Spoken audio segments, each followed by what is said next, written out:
Dylan Tweney, our guest speaker, is a writer, editor, communication strategist, and writing coach with a deep background in technology journalism.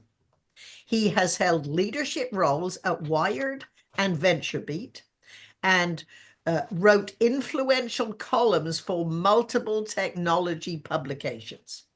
After 25 years as a journalist, Dylan has spent the past 8 years in communications. His leadership communications agency, Tweney Media, was founded in 2016, and his clients include PwC, Twilio, Samsung, MailChimp, and a handful of venture capital firms. He spent a few years running communications for an email security startup and a few years building up the editorial team for a technology-focused PR firm in San Francisco. Dylan is also a ghostwriter and speechwriter, and it was at the World Speechwriters Conference in Washington, D.C. last October that I met him.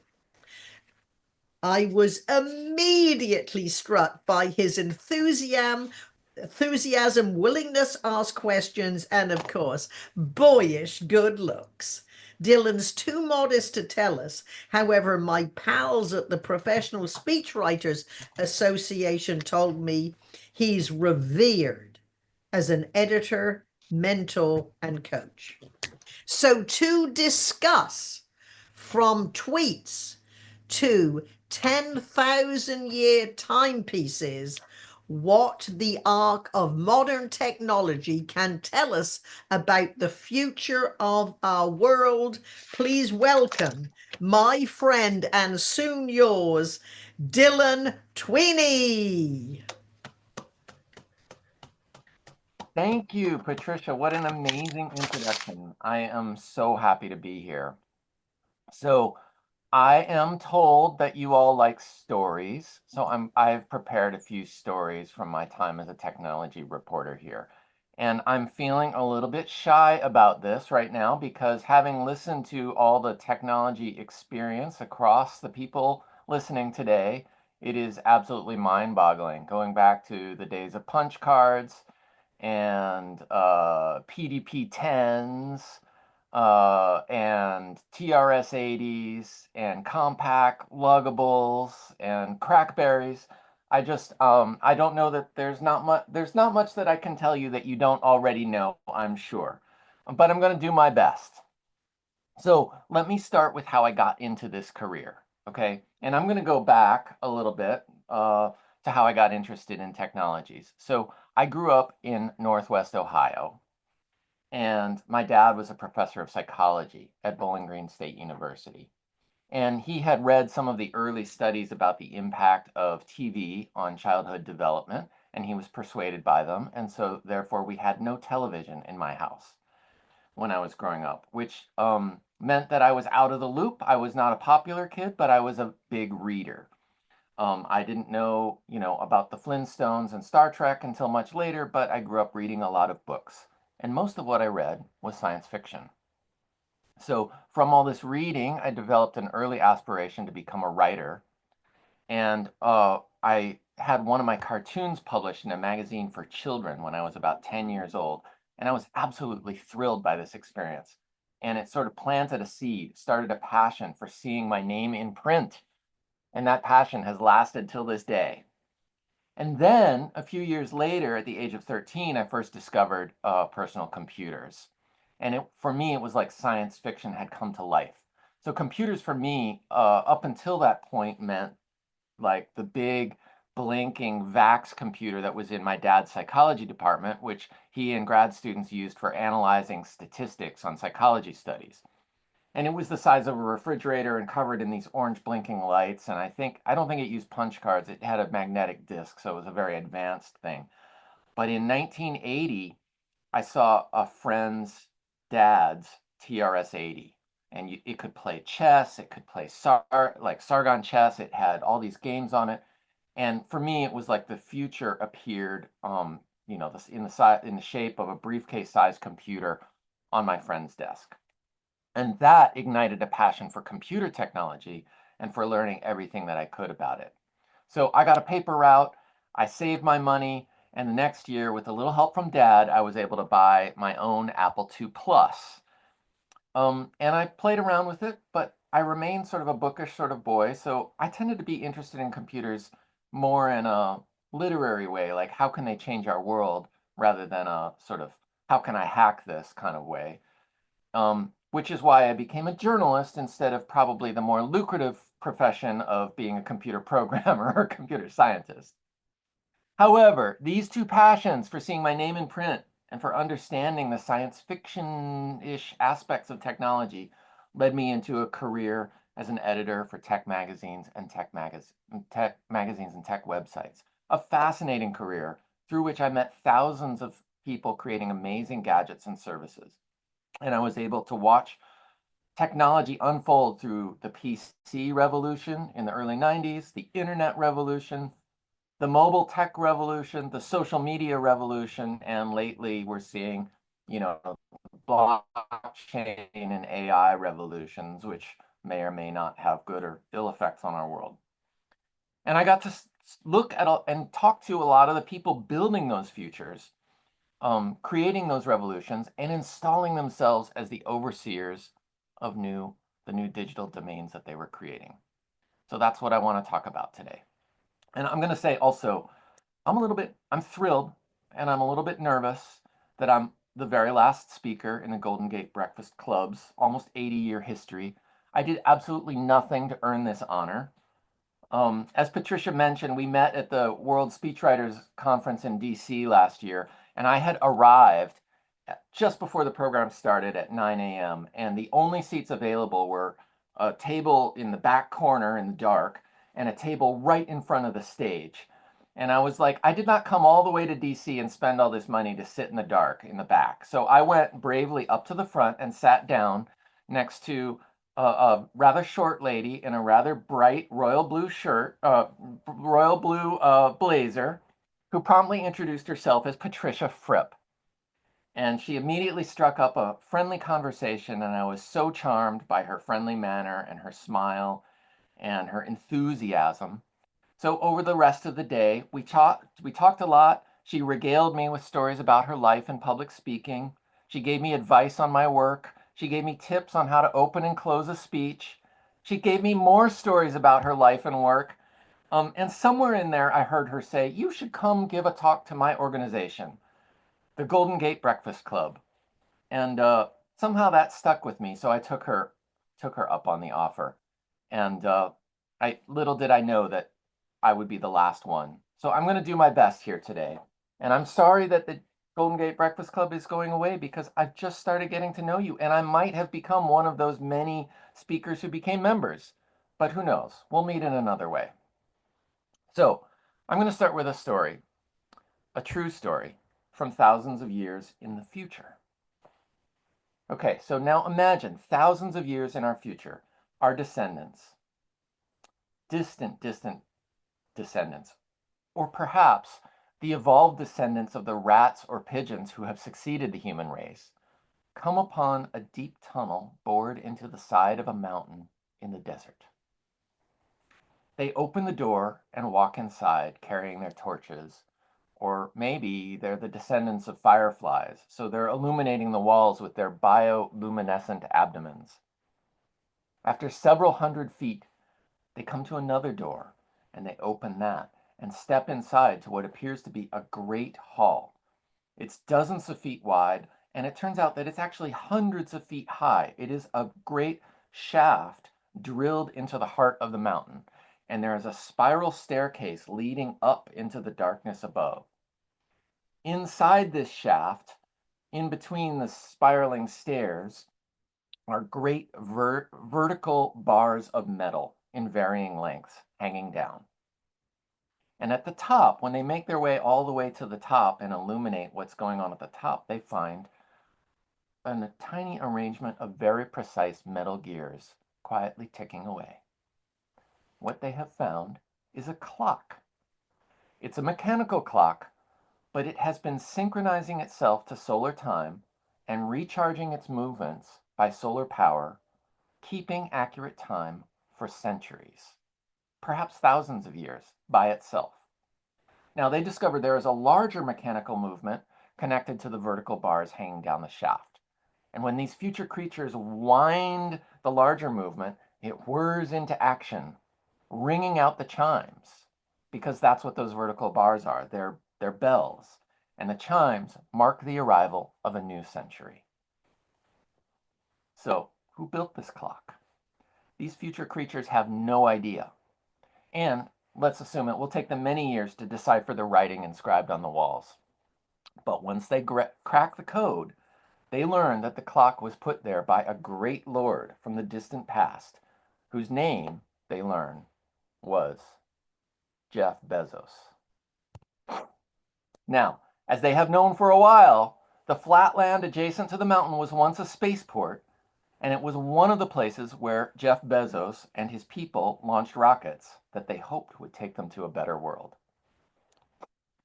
Okay, now, my story is not exactly true, in the sense that we don't know for sure whether our descendants will be humans or rats or giant fireflies. But the true part is that Jeff Bezos really has built a giant clock embedded into a mountain in West Texas, overlooking his very real spaceport. So you might be thinking, maybe he built it because he wanted to have an even more impressive timepiece than his friend Elon. Or maybe he wanted an upgrade on his own Omega Speedmaster. But I got to interview Jeff about this project about 14 years ago, and he told me that he was doing it because he wanted to support a message of long-term thinking. Now, that is a philosophy that Jeff embedded in his very first letter to shareholders, right after Amazon.com went public. And this is actually the message of the Long Now Foundation, another San Francisco institution, which first conceived of and which designed this clock. So Jeff is simply the first patron with enough money and willingness to build one of these clocks, but in principle, there could be many of them. Now, what Jeff Bezos told me is, quote, "I believe long-term thinking is an extraordinary lever that lets people accomplish goals that they couldn't otherwise." So he gave me an example of that.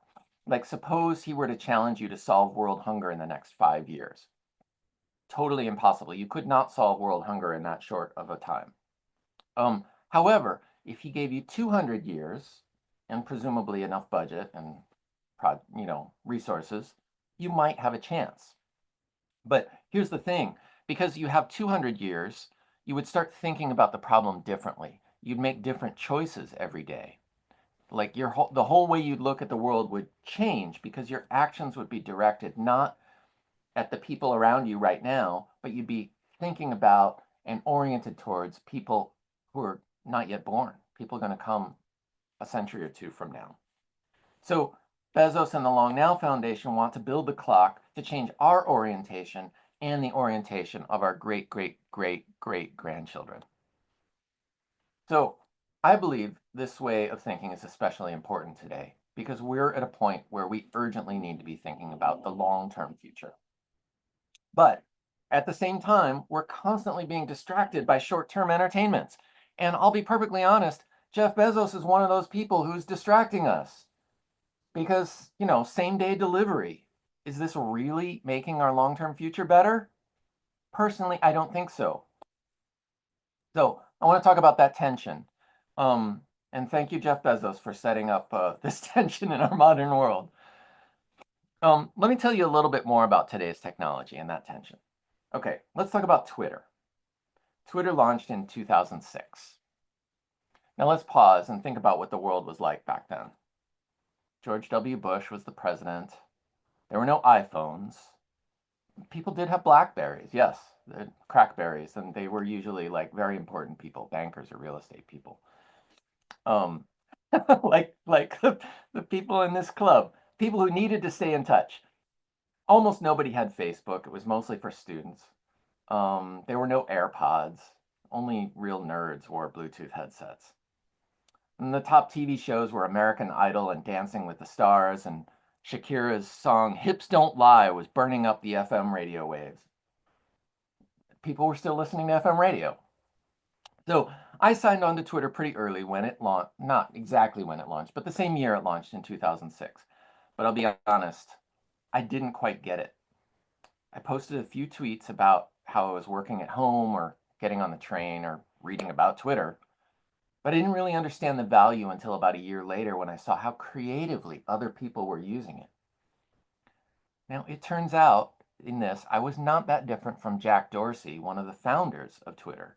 And in fact, it was his brainchild. He thought that Twitter would be primarily a way to share status updates with your friends, kind of like we do with group texts right now.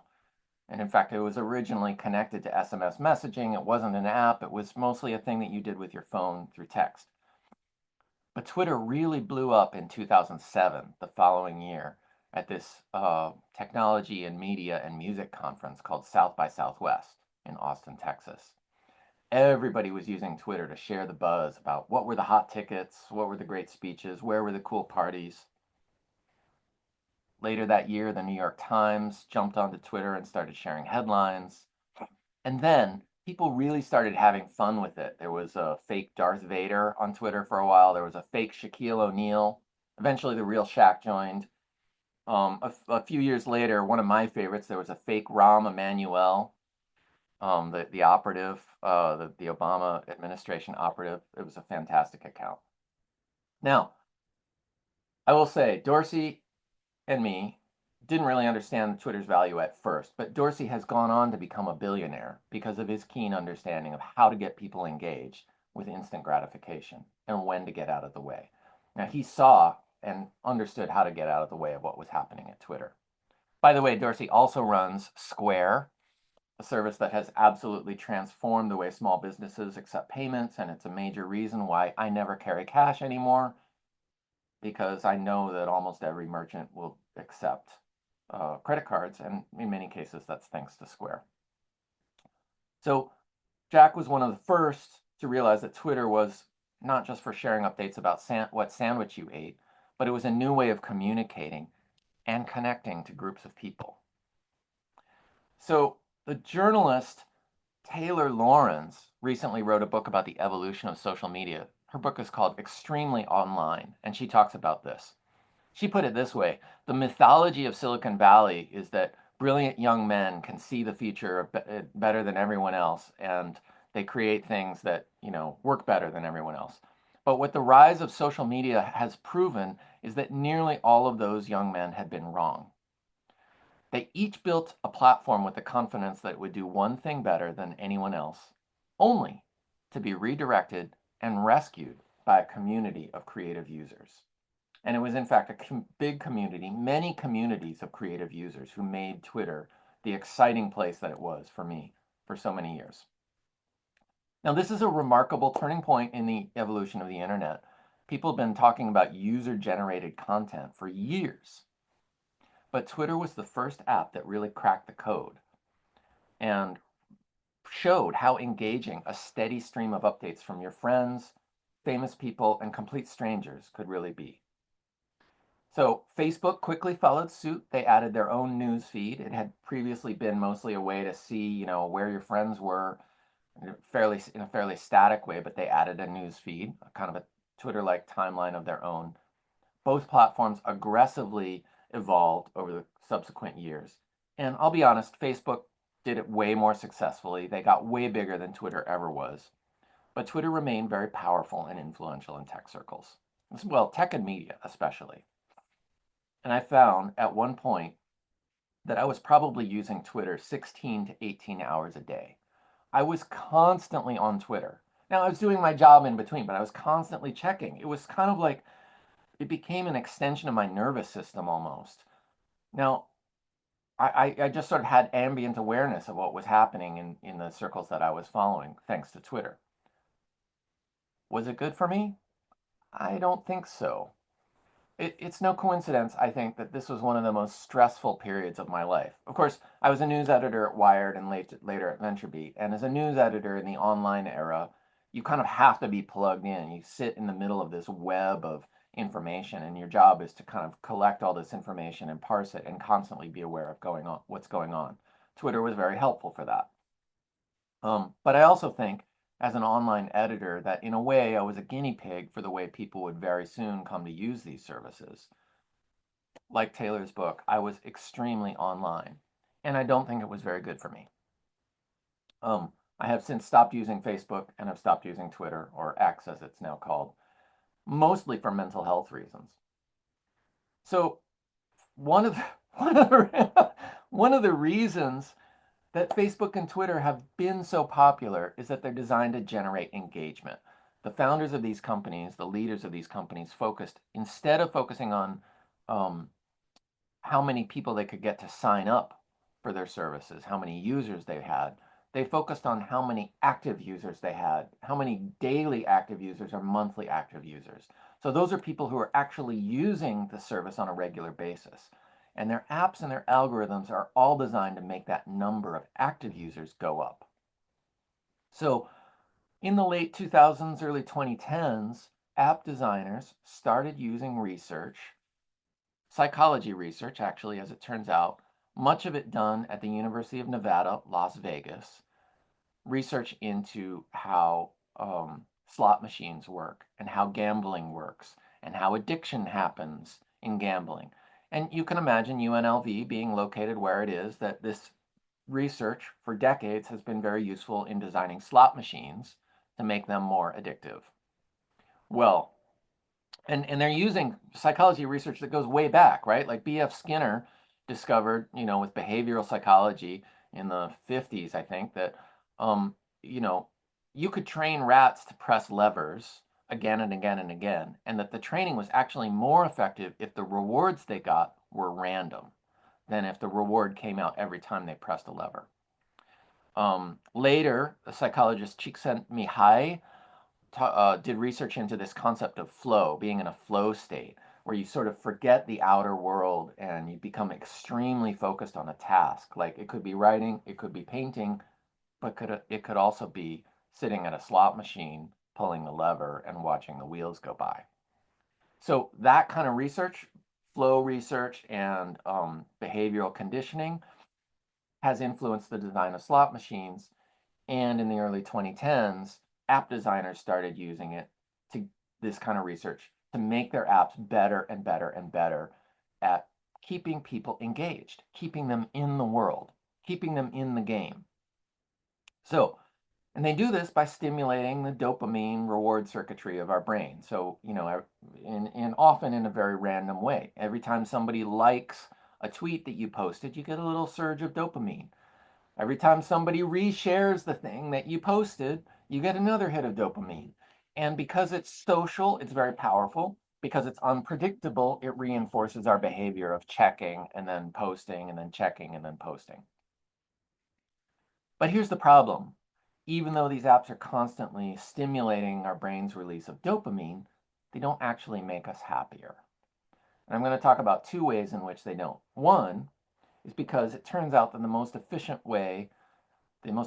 way to stimulate engagement is to provoke outrage and anger. It's an easy emotion to stimulate. It's much easier to stimulate a feeling of anger or outrage than a feeling of love and compassion. So these apps and their algorithms tend to amplify anger rather than more pro-social feelings. The second reason that these apps tend to make people feel unhappy is the friendship paradox.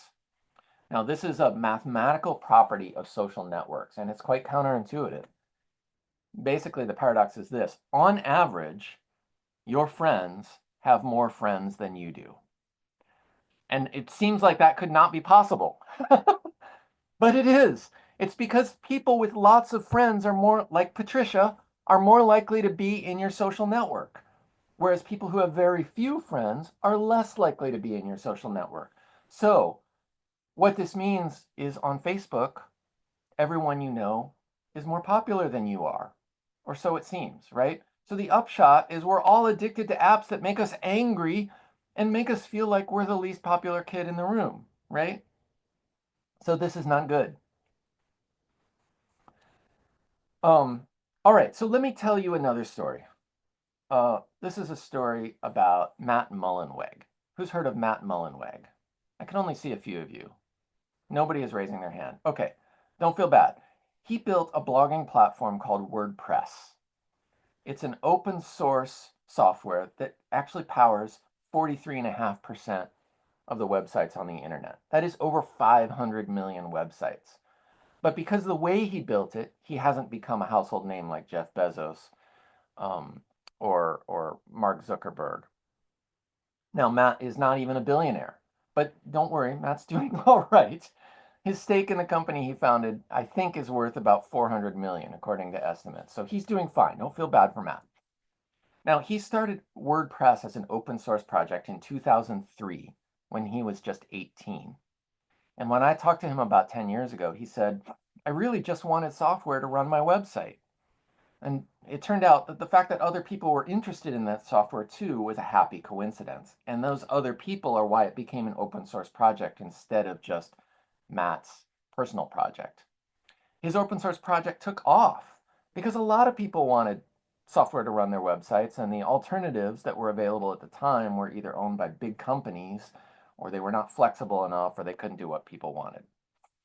So Matt created, after his open source project, he created a for-profit company called Automatic a couple years later, and it was kind of a best of both worlds situation. The for-profit company had the profit motive to focus on helping make the software stable and secure and keep it moving forward. But the code base, the majority of the code, was not owned by the company. It wasn't really owned by anybody. So is an open source project, so anybody could contribute and feel like they had some ownership of it.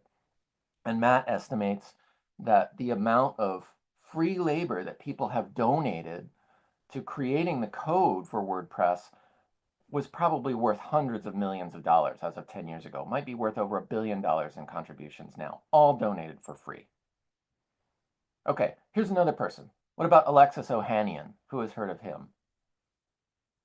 Alexis Ohanian. Okay, well, you might have heard of him because he married Serena Williams, and they had an absolutely adorable baby daughter, and they got invited to the wedding of Prince Harry and Meghan Markle. I used to work with Alexis because he co-founded Reddit, a social media website, and at the time it was co-located with Wired. We were owned by the same company for a while, and so we used to have lunch together. Reddit is a website where people come together to share links and ideas and advice and to build communities. Reddit has been a top 10 website for many years. Again, not a billionaire, though he's doing fine. He's probably worth about 150 million. And plus he's married to Serena, so he's doing very well. What about Jimmy Wales? Okay, Jimmy Wales founded Wikipedia in 2001.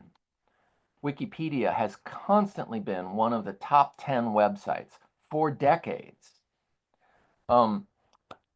Jimmy is not a billionaire. He's barely even a millionaire.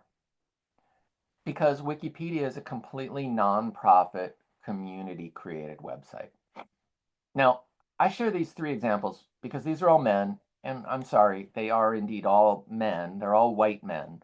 But they're all men who I've met who built websites and technologies that have had an enormous impact on the internet. And these guys decided when push came to shove that they wanted to prioritize the long-term impact of their creations rather than their own wealth. Their creations have another thing in common. They're all fundamentally about communities. The community of WordPress users and open source contributors, the community of Wikipedia editors, or the many thousands of communities of different interests that people have created on Reddit. So when I look at the internet landscape today, in particular, like the way the young adult children in my house use it, I see two trends. On the one hand, the vision of Jack Dorsey and Jeff Bezos. And on the other hand, the vision of Matt Mullenweg and Jimmy Wales and Alexis Ohanian.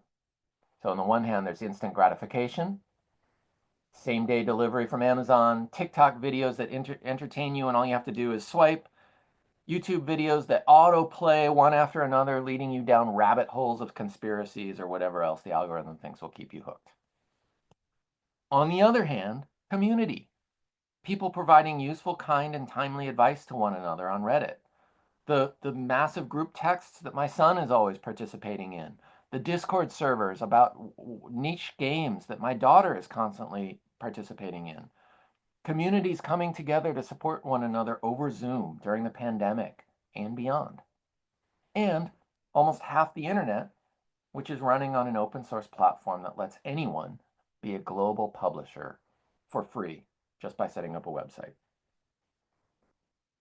So, what I want to leave you with, dear Breakfast Clubbers, is this. If we take a lesson from Jeff Bezos, let it be the lesson about the 10,000-year clock and not the lesson about same-day delivery. Let us consider how we are engaging with the products we use every day and whether they are fostering greater or lesser connection and communication. And we have a choice about how we use these many tools that are available to us. I believe that true communication is not about just receiving information. True communication is about building connections. Now, I'm sure you know this already. I have no doubt that your best speakers have been those that stimulated conversation, answered questions, fostered relationships, became members of your club.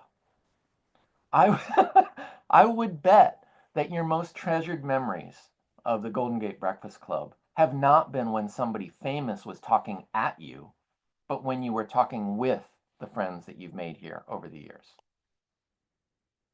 Any like AI generated speech, no matter how eloquent and no matter how pretty the face is that's delivering it, is never going to be as memorable as the emotional connection you feel with a real human being who is trying to connect with you. Now, that human being might use AI to help them find the right words, but you need that human connection. You might use a social network, you might use Zoom to connect with one another, but the connection with the human beings is the important thing. So we have a choice. We can be passive consumers of the technological wonders that are all around us. And I'm sure that Mark Zuckerberg and Jeff Bezos and Jack Dorsey and Elon Musk would be very happy for you to just plug in and tune out of whatever's going on around you and just enjoy the digital metaverse forever. But we can also use these digital tools to build communities, to forge real human connections with one another, and to take the very long view. So think about this. In 100 years, what kind of world do you envision? Do you want people to be walking around with their heads down, staring at tiny screens in their hands, not talking to each other as they hurry to their next appointment? Or is your vision of the future that you want your grandchildren and great-grandchildren to spend their lives in easy chairs with VR masks strapped to their heads, never going outside? Or can you envision a world where the technology we use helps us get outside, talk to each other, forge connections with other humans, and enjoy the world in a more relaxed and open way? That is the message of my speech. The kind of future we want starts today. It starts with you and the way you choose to use the technology that is in your very hands right at this moment. Thank you. Well, thank you, thank you, thank you. That was a lot of fun and very interesting and very well delivered. And I think one of your big fans, I'm not sure how we have someone, oh, and the Pitch Freak, who is one of our other very active leaders, is here, and his life is very much involved with technology and tech companies and startups and how they can better tell their story. So that was absolutely wonderful. And as the president, I get to ask the first question. And that is, Dylan, do you believe that, well, do you ever have a day that you have no technology whatsoever? You just don't answer email, you turn your phone off, you focus on your children and your sweet wife, who I met the other day. Yes. I love that you asked that question. In fact, I take a digital day off, a digital Sabbath, or a day of mindfulness every week. Every Saturday, I unplug completely. or I try to. I'm not a Puritan about it exactly, but I find this is essential for my mental health, is to put down the gadgets, to just leave the phone plugged in the hallway and not look at it, to stay off the internet as much as possible for at least one day a week. When I started doing that a few years ago, I found that my Saturdays were much longer and fuller and richer than all my other days. Like I actually gained time. Saturday became a bigger day, not in a long, tedious way, but in a very good way. Now, it takes a little practice. I found that you kind of have to get into it the first hour or two because you're like, oh, I want to check Twitter, or I want to check the news, or I want to know what's going on, right? But if instead you go out and you take a walk, or you enjoy breakfast, and I have a chat with my lovely wife instead of over breakfast, instead of looking at the news, then I start to get into the rhythm of the day, and by the end of the day, I don't miss the technology at all. So yes, weekly days without tech, essential for me. Thank you for the question. Good. Do you think people like Elon Musk can do a day and not look at their phone? I mean, can he do an hour without being on Twitter? That's the thing. I don't know. I think he shows to me, I'm not a doctor, I'm not a psychologist in any way, Yeah. but he shows to me signs of extreme internet addiction. Like I think he's really in a bubble where he gets most of his information through Twitter or through people who are using Twitter, X, sorry, and Yeah. he's just completely addicted to the charge of. First of all, he's the most popular person on X, so he gets an incredible amount of positive feedback from posting, people liking and reposting and coming at him. But it's also turned into this kind of information bubble for him. So I think he really shows the ill effects of being completely hooked in.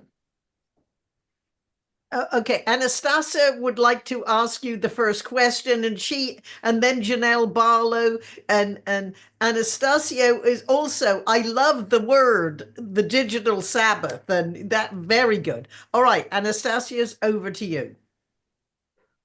Yes, digital Sabbaths are awesome. My brother Digital, sent me yeah. a dictionary because I couldn't look up words without using my phone when I was trying to read a book.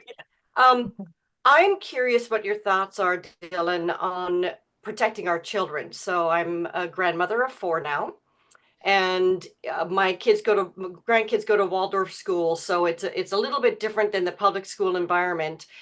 So 14-year-old still doesn't have a phone, but all the friends now do, and the parents are not. What I'm finding in society is that they're allowing it now. My daughter's like, okay, when that day comes, all the girls, when they come in, they have to put their phones in a basket when they're over here playing. That's what her plans are, but that's an individual parent making a choice. We're like outgunned, daddy-o. I mean, it is really hard as a parent without having social support, if you will, to do something about this, because then her daughters, like my middle granddaughter, is actually crushed because she's losing friendships because she doesn't have a mobile phone in seventh grade. And her friends are now all communicating, texting each other and stuff. And so they only want to talk Okay, on the and the phone. question is. So the question is like, what do we do as a society to protect our children? Because what's going to happen 100 years from now? Okay, Yeah. okay, so Anastasia, that's the question. All Yeah. right, Dylan. Anastasia, unfortunately, I think that ship has sailed based on my observation of young people. Everyone is on their phones, and that is how children relate to each other these days. I do not think it is a good thing. I do not agree with that value, but it is long since a fait accompli. I see it in my children. My daughter doesn't read books, but she gets good information from doing research on the internet, and she has learned to be a critical thinker and a researcher on the internet. My son spends way too much time on TikTok, but he also spends time communicating with and supporting his friends on Instagram chat and through group texts. And he is learning to be a good young man and a good friend but the medium of communication is online. I do think probably in 20 years' time, maybe sooner, that we are going to recognize that the way these apps are designed is a public health hazard, akin to the way that nicotine and alcohol are addictive, and that some changes need to be made or some controls need to be put in place. But I don't think I don't think that we can stop kids from using technology, and I think it's more a matter of like controlling the addictiveness of technology. And I think it will Hmm. be up to these kids as they become young adults to realize that it is not healthy for them and for them to start to make their own lifestyle changes where they have digital Sabbaths or get outside or go for a hike or start reading books. Good. All right, Janelle, and can we keep it to as much as possible a question? Good. Janelle, Pitch Freak, and then Mark. Okay, okay, I'm good. Dylan, I'm interested in your comment on, I don't believe we can escape technology. Technology is in cars. We're not going to throw away those. I mean, we use technology in everything. We can't escape it. So what do you think about that? Why not just get with it? Well, yeah, I mean, I'm not quite I'm not a Luddite. I don't want to like escape technology entirely, right? I do think it is important to recognize that we have some control over how we use technology. So for me, my Saturdays, my days of mindfulness are an attempt not to cleanse myself of all technological interaction, but to reassert my control over technology, to remind myself that I have some agency and to exercise that muscle of not checking my phone or not looking at my email all day, right? Right, but you do talk with other people about what's on your phone and what's on your email and what's on the technology. And, we talk about it. We don't escape it. Of course, right. I don't think there is an escape. I think what I'm urging is an engagement with technology that puts us back in control of the tools rather than letting the apps and their addictive design control us. And I think, to put it in a sort of psychochemical way, like I think we need to focus more on our serotonin pathways. Serotonin is the chemical, and oxytocin pathways. These are the chemicals that come up that create lasting happiness, and they're the brain chemicals that emerge when we form connections with other human beings, right? Oxytocin is the love and the connection and the storytelling chemical. Serotonin is the chemical of well-being and settledness and calm and peace. Dopamine is the chemical of quick rewards, of eating an ice cream cone, of like seeing your likes on Twitter. So I think we need to shift our orientation towards more lasting happiness and serotonin and oxytocin and connection rather than the sort of short-term gratification. So it's not about escaping technology, it's about regaining control of it for me. Good. Pitch Freak, Mark, and then Gordon Hill. Unmute Antonio, please. Yeah. You unmuted and muted. That's it. Good. Now. Thank you so much, everybody. Appreciate that amazing presentation here. You've been at this a long time here. I think we're about the same age, roughly. I remember renting computer time at Top Copy on Market Street near Van Ness. I don't know if you go back that far. But now I think about the possibility of your future where we end up renting consciousness at some point down the road if things keep going the way they're going. My question to you is this: what is it about AI capabilities and technology with the adoption that we have right now that can be, in your opinion, shifted to improve our ability to connect on a more organic level with each other offline? Right. So I think it requires looking at AI as a tool that you can use rather than as a replacement for people. Now, I'm a little bit going against the stream of the way venture capitalists and founders of startups, AI startups, are thinking of AI. And the way, frankly, a lot of big companies are thinking of AI. They really are looking at AI as a way to replace human labor and create efficiencies. And I am nervous about that, like a lot of people. I do think, though, that AI can be very useful as a tool for us to increase our ability to communicate and connect with others if we know how to use it. So, for example, I don't use ChatGPT to write whole things because I find that honestly, the copy that it creates is very generic and mediocre. And if your goal is to create mediocre copy and the alternative is no copy, then sure, fine. Maybe ChatGPT generated copy is fine. But I do find it useful to brainstorm as a brainstorm partner, as a research partner, as a way of saying like, okay, can you give me a draft of a paragraph about X, Y, and Z? And then it's actually the thinking about what X, Y, and Z are that I'm doing that is the hard work. And then ChatGPT gives me a draft and I'm like, okay, that's pretty mediocre, but I can work with that. And that's helped me get unstuck. That's how I envision using AI. Now, I do think, I really don't know about the future of AI. Will it get good enough that its writing will be better than mediocre and lots of us writers will lose work, not to mention many other professions? It could happen. But I do think that even if that does happen, it's missing the point because if you just have robot generated copy on a website, there's no human behind it. So there's no possibility of human connection. And so I think people are going to gravitate towards spaces where they can connect with other humans at the end of the day. But it may take some time. Mark Hauser, then Tony Woodall. Thank you very much, Dylan, for such an inspiring and insightful talk. And thank you to the club for letting me join. When you asked what was the technology that we first remembered, mine was as a kid born just before the moon landing. So I'm a kid who grew up with a bedroom with NASA wallpaper. There was a time when we believed in our government to lead us with technology. And I guess my question, Dylan, is it doesn't seem like we're in that era right now, but do you think that there is a role for government in the AI and technological advancement going forward? And if so, what should it be?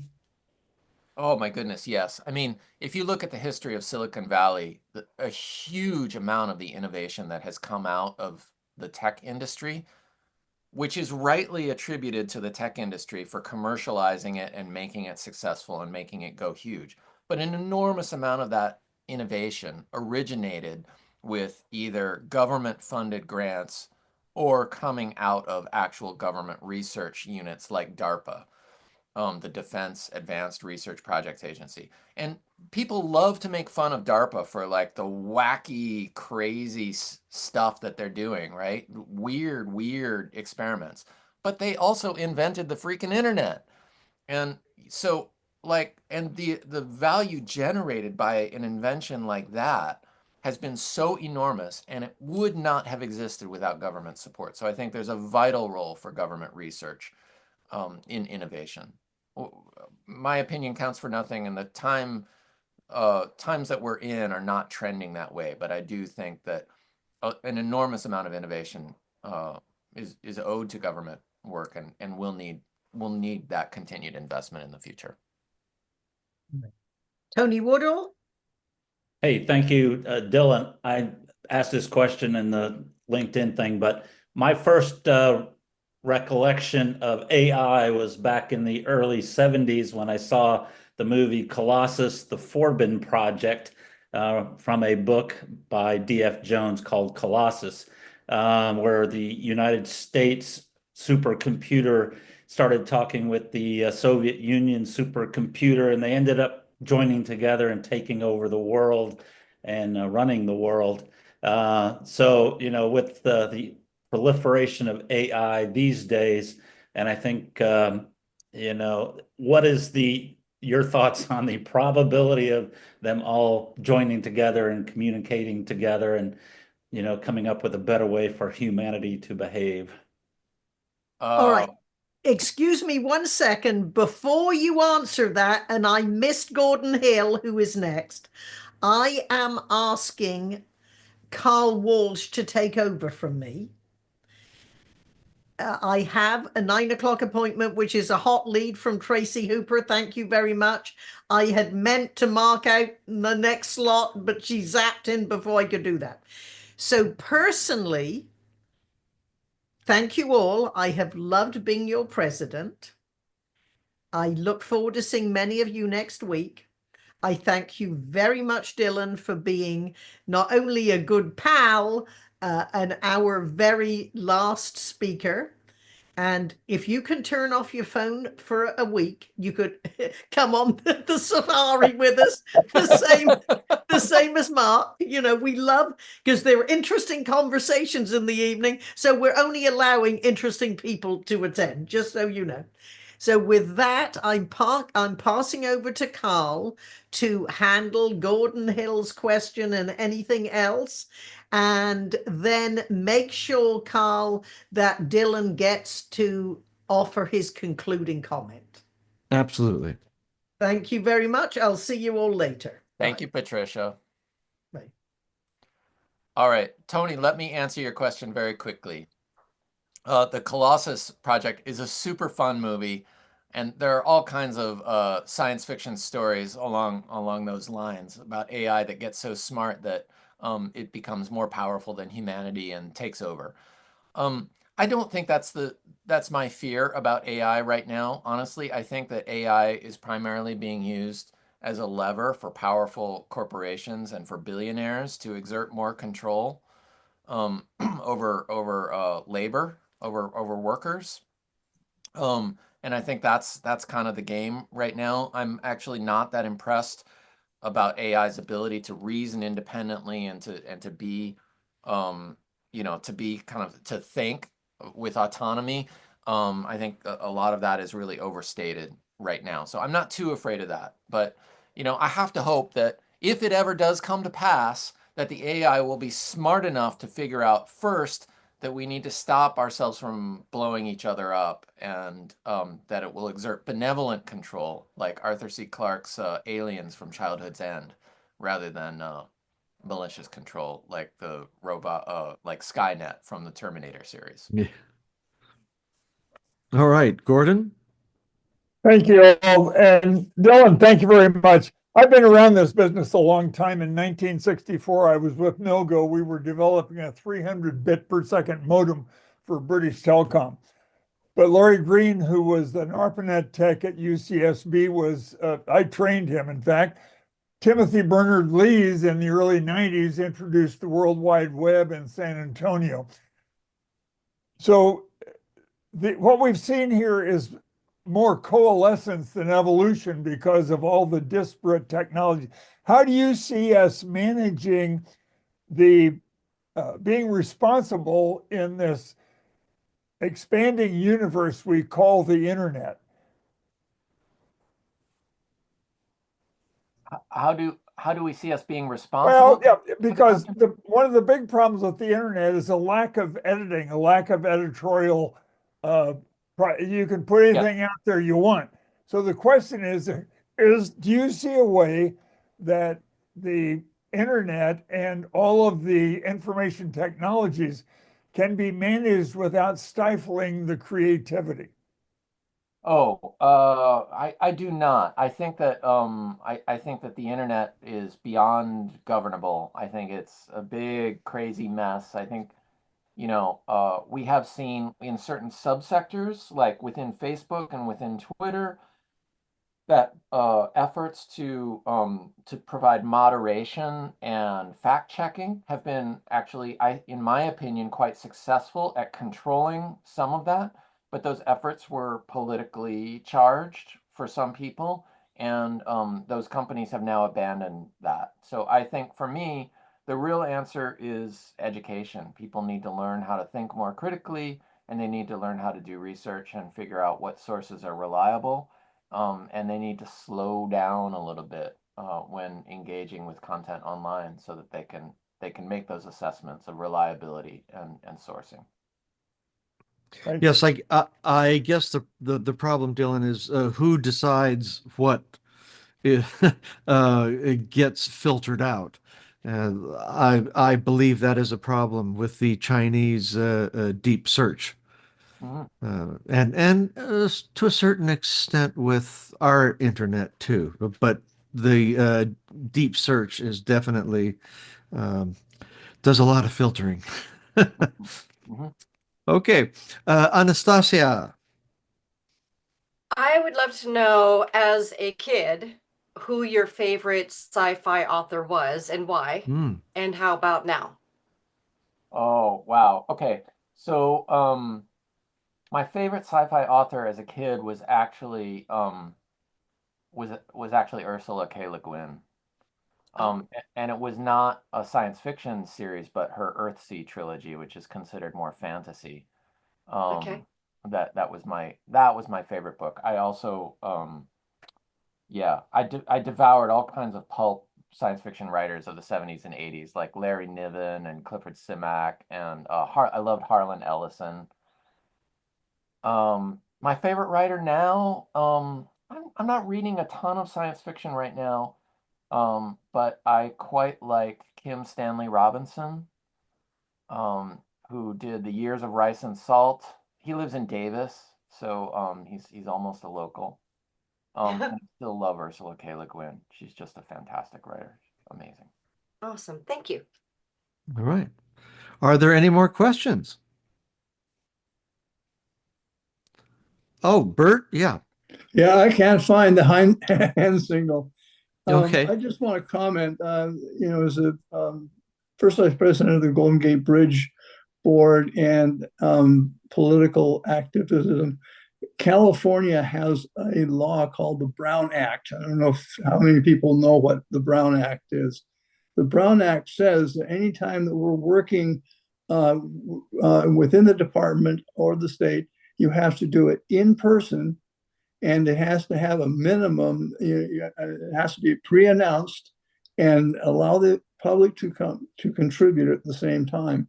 I think, although the government work is slow, it's a lot more accurate than going off to technology the way you can do it separately. And so I find that it's very, very good in terms of seeing and looking and doing the nonverbal communication with a group of people. So just that's my comment. Any comment on that, Dylan? No, I guess I will say that I have been able to accomplish a lot through virtual meetings in the last 5 years, certainly, and beyond. And I don't disparage Zoom meetings at all, but I do find that there's a lot more texture, nonverbal communication, as you mentioned, in in-person meetings. One way of describing it, a techie way of saying it, is an in-person meeting has much higher bandwidth. There's much more information being transmitted back and forth, and that can make those meetings richer and more efficient, actually, in some ways. But very good. And do you have time for a few more questions before your closing comments? Yeah, I'd be happy to take a couple more. Okay, great. Pitch Freak? Thank you so much, Carl. And Carl, thank you so much for all your efforts with GDBC. Really appreciate you so very much. It's So been Dylan, an honor. I did not hear, maybe you mentioned him, but I did not hear you mention Craig Newmark and the impact of Craigslist on society as it applies to news, the whole shifting of the structure of news as we know it in newspapers as a result of Craigslist and so many other industries. I wonder if you might just have a moment to just chat on his impact as you see it.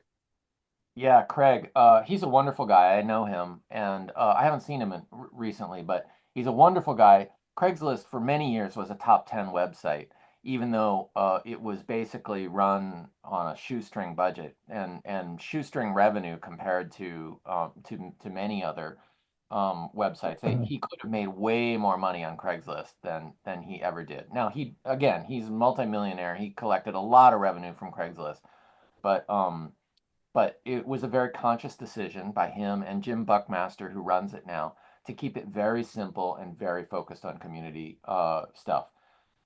It is interesting and sad that Craigslist basically eliminated classified advertising revenue from newspapers. And that was the first really major blow to the revenue of newspapers and the beginning of the end for that form of media. It led to the death of free alternative weeklies and a lot of local dailies, and we're really suffering from that from now on, like to this day. I think if Craig hadn't done it, somebody else would have done it. It probably would have been somebody a lot less nice. To his credit, Craig has used a lot of his wealth for really good causes, including supporting media, alternative media efforts, and I think he's trying to do the right thing. But yeah, I mean, it really revealed and exploited. I think not exploited is a nasty sounding word, but Craigslist really revealed and kind of exploited a weakness of the newspaper's revenue model. Unintentionally, I think, but it was a very significant impact on newspapers. Interesting. Yeah. Okay, Tony. Great, thank you. Dylan, one thing about AI that is starting to come to the forefront is the way that they were trained or learned information by stealing or utilizing intellectual property of people that have information out on the internet or anywhere else that's accessible. I know friends of mine, I'm getting ready to check my book, authors, especially those who have written books here. There is a lot of press going on now that they were using that information, unethically, stealing it essentially with no compensation to the creators of all of that content that they're learning. What is your thoughts on that? And going forward, is that going to be something that could change? Yeah, I mean, I think that is another sort of genie's out of the bottle, horses have left the barn, ship has sailed kind of moment.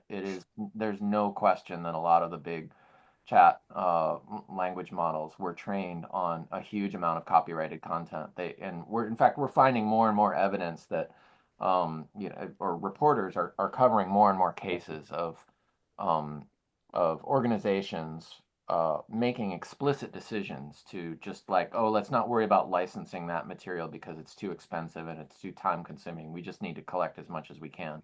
So they very clearly knew what they were doing, and they very clearly used a lot of copyrighted material. Unfortunately, that material is out there, and it has been out there. It's not AI that put it out there. It's AI that used it illegitimately. So I think the authors have a case, but I also don't think there's any way to put that toothpaste back in the tube. Unfortunately, we as authors might have to find other ways of making money in the future other than, selling digital copies of our work. Maybe, Yep. maybe people are interested in buying physical copies, or maybe people want to pay us for the experience of having us come speak to their organizations. Or, maybe there's for my business, like the stuff I write, leads to jobs. It helps clients find me and shows what I can do, and leads to work where I'm writing for clients and helping them develop their stories. So yeah, I think it's very similar to what has happened with musicians over the last 20 years, where musicians make essentially nothing from Spotify, and they make absolutely nothing from all the pirated MP3s that are out there. So they have to make money by playing gigs, selling merch. Yep. All right. Thank you, everybody, for some really great probing questions. And Dylan, do you have some closing comments for us? Yeah, I sure do. Thank you, Carl. First of all, thank you for all the awesome questions. Thank you for the really flattering attention. And it's been really, I will say, it's been remarkable for me to see over the past few weeks how the Golden Gate Breakfast Club has evolved into a Zoom breakfast club, and has expanded from just San Francisco and the Golden Gate region to include people all over the world, including in England, and Modesto, San Diego. I will say I've had my own experience with pandemic mandated Zoom connectivity over the past 5 years.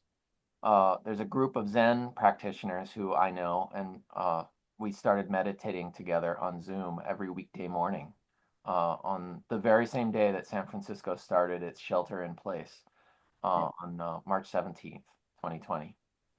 And I will say that the feeling of meditating together on Zoom was kind of weird at first. It's definitely not the same. If those of you who are meditators will know, it's definitely not the same as meditating side by side with somebody in the Zendo, or even in somebody's living room. But this Zoom group that I'm part of has proved to be life and sanity sustaining for me. And 5 years on, our group of meditators is still going strong. We still meet every weekday morning. I know that no community lasts forever, and our group of morning Zen Buddhists will someday go the way of the Golden Gate Breakfast Club. But I do know that the friendships I've formed over the 5 years of morning meditations have made all the difference and will surely outlast our morning Zooms, just as the connections that you formed with one another will surely outlive any website or recurring Google Calendar invite. And that, I think, just to bring it back to the topic of my talk, is the beginning of how to think about the future. Not will our Zoom meetings last for 200 years into the future, but what connections can we make today that will lead to a better world in 100 or 200 years? And I'll just close with a quote by from a science fiction book by David Mitchell called Cloud Atlas. Our lives are not our own. We are bound to others, past and present. By every crime and every kindness, we birth our future. Thank you, Breakfast Club. All right, thank you. And to everyone, it has been a pleasure and an honor to serve this club when I have been able to. And all I can say is there is no other group I have ever regularly gotten up at 3 o'clock in the morning to attend, or would ever, or probably ever will do again. It has been a pleasure, and as I say, an honor to be with you and all these great meetings. Thank you all. Thank you. And Thanks, Carl. I appreciate the love and the friendship that we've developed here. Next week, I head to Albania again for at least a year or more. All right. So, you can find me, you know where to find me, those of you who know me. So I'm online.